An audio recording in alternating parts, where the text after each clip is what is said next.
bedside. Nancy's hair is sweaty and stuck to her forehead, so Clara pushes it back behind her ears and holds the cloth to her brow. She turns the bedclothes back so they are down by Nancy's knees, and when Nancy makes a grab for them, she stops her hand. "You're too hot, Nancy. You need to be cooler." "She's ill," says their mother. "She ought to stay in bed." "She's not ill." "I want to go to sleep," Nancy complains. "All I want is to go to sleep." She screws her eyes tight shut as another contraction comes to meet her like a wave rolling in towards the shore. "Oh, make it stop! Someone, please, make it stop!" Their mother arrives at the bedside. "Should have thought of that, shouldn't you?" Clara glares at her till she returns to her seat. "I'm going for the woman." She straightens her skirt. "I shouldn't be long. Don't let her get too hot." When she opens the bedroom door, her father steps back. Clara walks past him. At the top of the stairs, she says, "I'm going for the woman." "No need," he barks, then follows her down the stairs. She half expects his hand on her shoulder. If he means it, then he won't let her go. But he stays at the foot of the stairs as she crosses the parlour and fetches her coat. She puts her arms into the sleeves and lifts her hair free of the collar. "Didn't you hear me?" He raises his voice, but she knows now he's only doing it to save face, like a dog snarling at a passer-by. "I said there's no need." "There's ways to do it right, same as anything," she tells him calmly. "Something might go wrong." "Wouldn't be terrible, would it?" He walks over to his chair and sits himself down.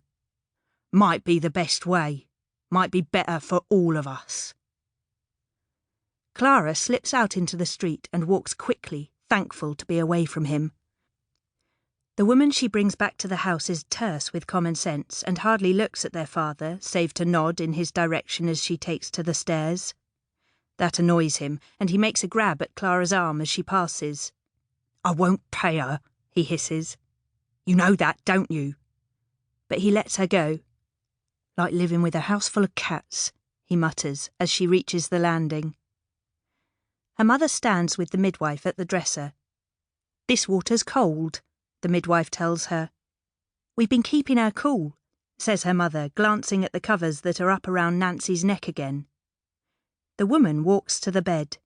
She pulls the covers back so Nancy is exposed, all curled up and whimpering. "Come on, pet."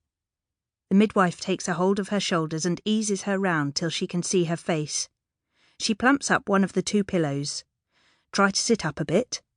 But Nancy wails, all frightened and lost. The woman nods to Clara.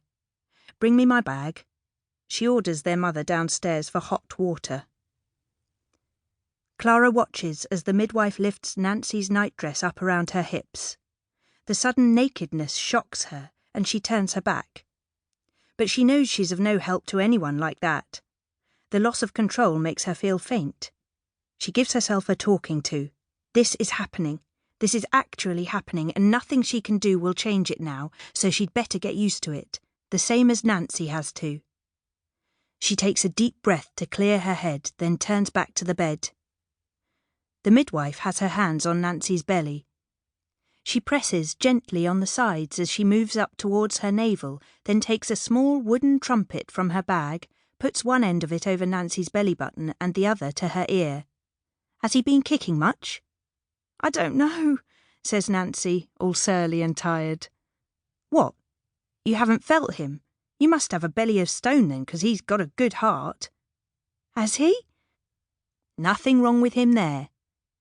Nancy clenches at her pillow, bringing it up to her face as another contraction arrives. "Why won't he come then?" "Not ready yet." Nancy bursts into tears. She howls and screws up her face and shuts her eyes. The midwife quickly takes her hand and puts it firmly at the top of her belly. "Feel him kicking? There. Can you feel that?" Nancy's face opens up, all wide-eyed in wonder. "Is that what it is? Didn't you know?"